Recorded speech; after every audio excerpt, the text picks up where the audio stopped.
Então, está discutindo ali sobre a letra da lei. Eles pensam que na letra da lei, ou seja, adulterar é cometer o ato. Ou seja, não, só o fato de desejar já violou a lei. É nesse aspecto que ele coloca que quem desejar já cometeu, já violou a lei. Ok? Mas as consequências do desejar e do violar a lei, do adultério, do ato em si, é diferente. O grau é diferente. Então não importa o grau. O que o professor está ensinando aqui que a lei, a gente vai ver mais na frente um pouquinho aqui, vou até passar aqui para o nosso slide, fica mais claro aqui. Se desejar a mulher pecaminosamente, quebrou o 7º mandamento, não adulterarás. Violou o princípio da lei. Ok? Violou a lei. Se odiar seu irmão, quebrará o 6º mandamento, que é não matarás. Então, violou, mas se você matou, você vai preso? No Brasil não. Nos Estados Unidos pode até preso. Você pensar, planejar, vai se comprovar isso, lá é diferente. A gente pegou lá, um estado ou outro é diferente, que leva em consideração o planejamento. Aqui não. Ok? Mas esse ato aqui de planejar, de desejar, já é, ou de manifestar ódio, já é pecado. Ok? Já é como se tivesse matado. Mas o grau, o princípio aqui não é o descumprimento da letra, mas o princípio da lei de Deus. Porque Deus conhece os pensamentos. Senão a gente vai se arvorar pelo fato de cometimento. Eu desejei, mas não cometi. Não, pecou. Amém?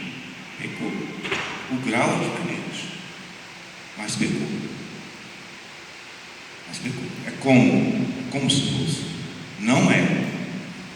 Como se fosse. Ok?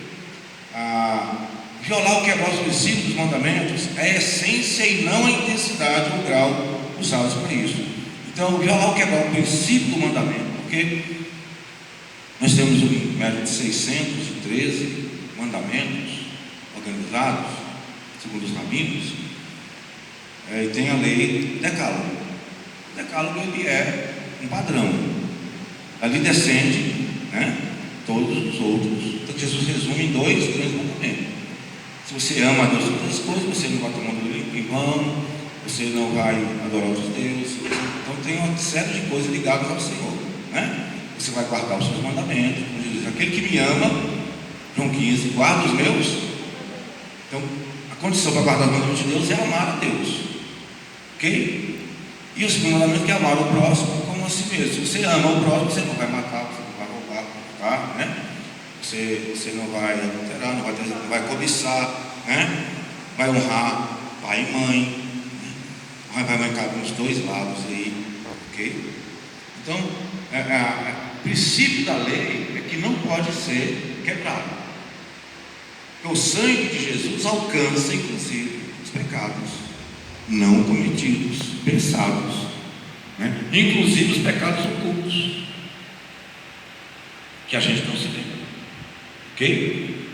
Mas os pecados, eles são iguais, A gente vai ver agora aqui, acho que vai entrar aqui na culpa legal, não, ainda não. Jesus ensinou que nossas atitudes são o resultado do que está em nossos corações, Mateus 12, 34. Alguém pode ler aí? Que aqui você vai dizer assim, que a boca fala, se não me engano esse versículo, fala que o coração está cheio. Então se o coração está cheio de más intenções, nós seremos o resultado disso, ok? Nós seremos o resultado daquilo que tomou o nosso coração, inclusive a boca falando. Pode? Raça de víboras, como vocês podem falar coisas boas sendo maus? Porque a boca fala do que está cheio o coração.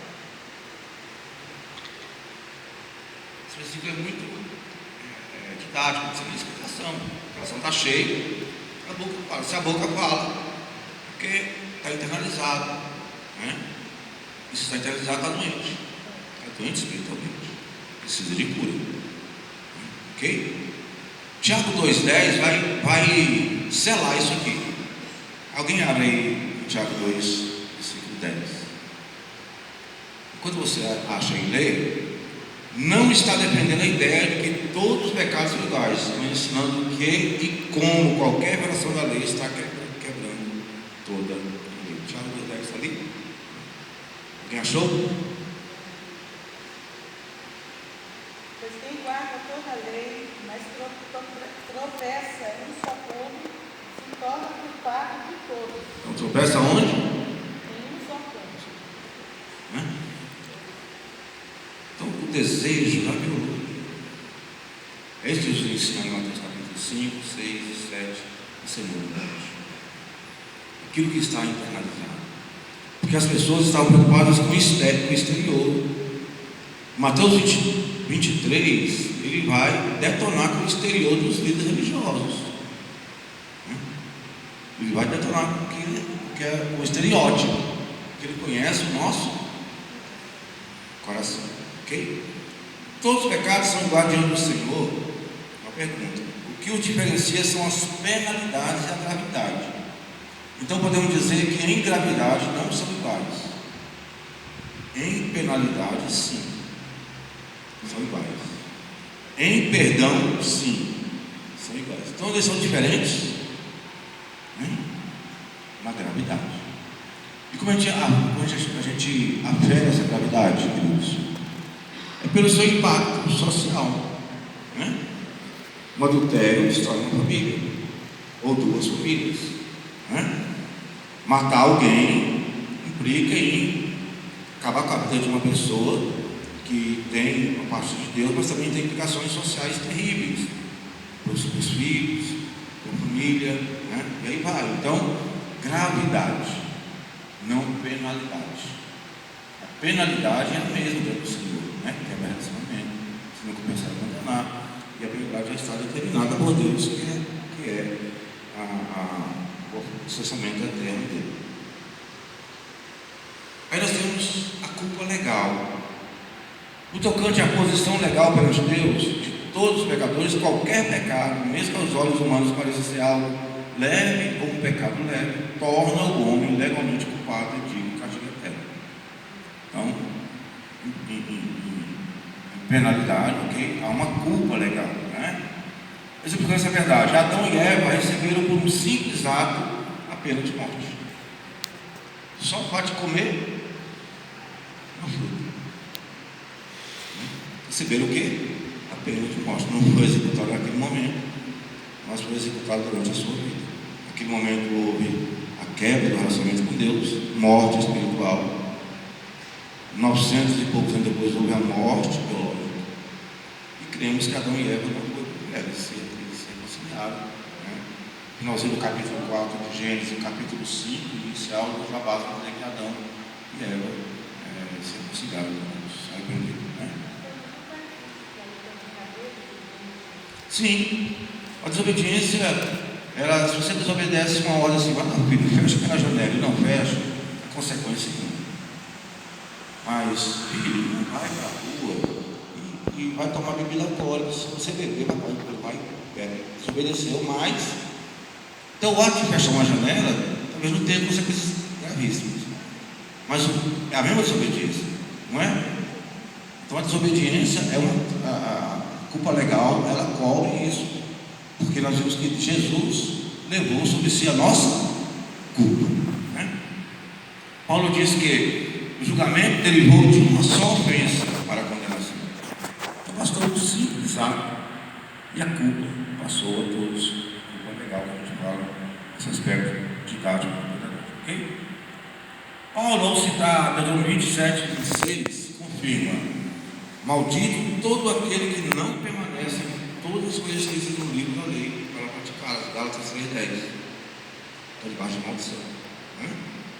Tiago declara, já leu o versículo 10, e tem o versículo de número 11: qualquer que guarda toda a lei, mas não peça com seu ponto, se torna culpado de todos, por conta daquele que disse: não adulterarás, também ordenou: não matarás. Ora, se não adulteras, mas matas, se transgressou da lei. Ok? Estou mostrando um tipo aqui, Em termos de culpa legal, podemos afirmar que todos os pecados são igualmente maus. Todos, desde a mentira mais brandinha bonitinho que seja. Até, talvez, no nosso tipo penal no Brasil, o latrocínio é um crime pior do que o homicídio. Porque além de matar, rouba, né? São crimes hediondos, né? Então aqui,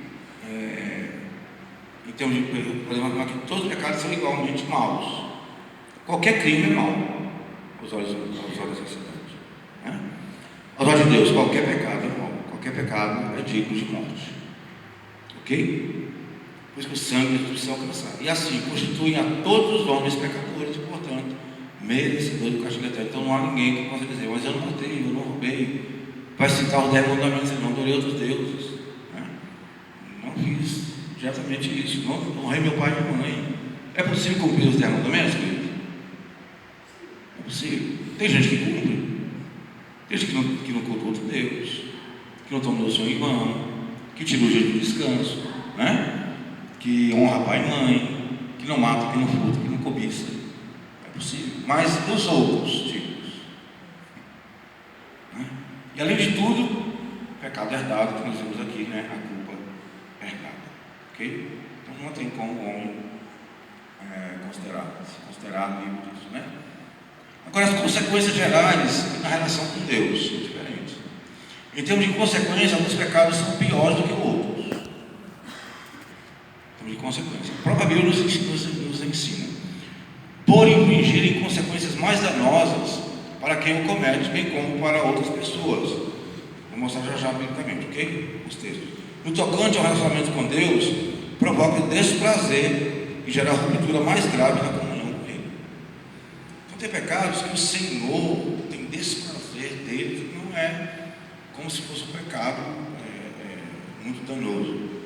Jesus disse, o que Jesus disse diante de Pilatos? Lá em Mateus, João 19, 11. Quem me entregou a ti, comete maior pecado. Mateus 19, João 19, 11. Quem me entregou a ti, comete maior pecado do que você vai pagar. Só estou dizendo que tem um grau aqui comigo, né? A revelação de Deus em Ezequiel. Se você abrir em Ezequiel capítulo 8, você vai ver no verso 6, grandes abominações. O texto vai dizer, verás coisas ainda maiores. Eu gosto muito desse texto de Ezequiel capítulo 8. Olha só, vamos acompanhar aqui o 8, 6. Olha só. Diz ainda, filho do homem, veja o que eles estão fazendo. As grandes abominações que a casa de Israel aqui, para que me afaste do meu santuário, pois verá ainda mais abominações. Então já tinha maiores pecados além daqueles. Aí você vai para o verso 7 a 12.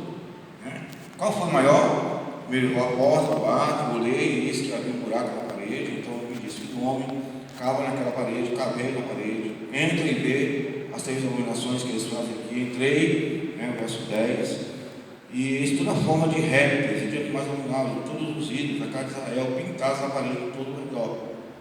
70 homens dos anciões da casa de Deus de Israel, com Jazanias, filho de Safã, que se achavam no meio deles, estavam em pé diante das pinturas, tendo cada um na mão o seu incensário. E subiu o aroma da nuvem de incenso. Então me disse, viste, filho do homem, que os anciões da casa de Israel fazem as trevas? Mas isso não é pior ainda, né? O Senhor não nos vê, o Senhor abandona a terra. Disse-me ainda no verso 13, tornarás a ver maior ainda. Então nós temos 2 tipos aqui que não são os maiores ainda, né? Aí vamos para 13 e 14. Levou-me a entrar na porta da casa do Senhor, que estava do lado norte, e eis que estavam mulheres assentadas chorando a tamuço. Disse-me, veio o Espírito do homem, vês ainda orações maiores do que essas. E aqui nós temos um contexto por trás de tamuço que eu vou entrar hoje. Porque na verdade existe aqui uma família sagrada, né? Sempre existiu uma família sagrada na questão da idolatria, sempre existiu. pai, mamãe, uma criança.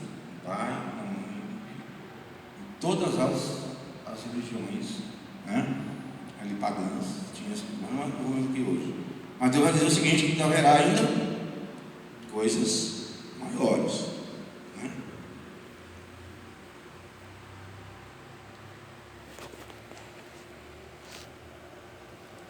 Versos 15 e 16. Levou para o átrio de dentro da casa do Senhor, e eis que estavam entrando no templo do Senhor entre o pórtico e o altar cerca de 25 homens, de costas para o templo do Senhor e com o rosto para o oriente. Adoravam o sol, viravam para o oriente. Mas o verso 17 diz, não vai ver coisa pior. Ok? Então, queridos, 25 homens adorando o sol, a criação. Também que Deus vai qualificando os pecados, cada um maior do que o outro, porque são diferentes nas consequências. Ok? Nas consequências. Tanto é que nesse crescer de Israel trouxe o quê? Aqueles que estão vivendo nesse momento, que é o cativeiro babilônico, as tribos do norte foram dizimadas. E Judá, né, estava sendo ali subjugado por causa desses pecados. Ok? Então, nesses exemplos, fica claro o grau crescente, a ira de Deus em relação a eles. Então, começa com um ato simples, vai a abominação maior, omissão maior, omissão maior, e nós temos as consequências de cada um desses, segundo a sua gravidade. Vamos caminhar um pouquinho mais para a gente entender melhor.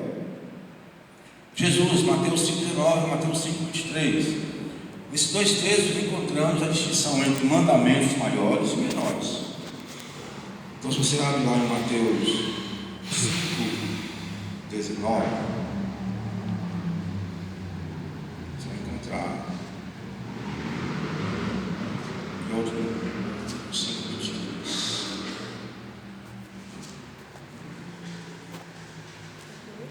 É isso aí. Aquele, pois, que desrespeitaram estes mandamentos, ainda que dos menores,